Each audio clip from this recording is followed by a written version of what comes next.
Har hun et navn? Er det navn?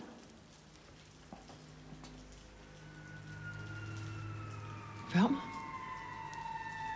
Hvor kender du Vørmer fra?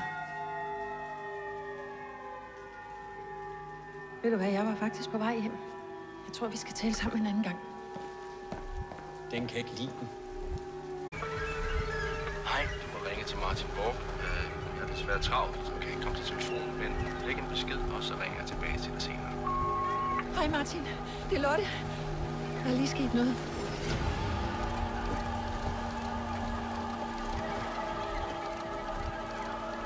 Jeg er lige blevet opsøgt af et meget mærkeligt menneske.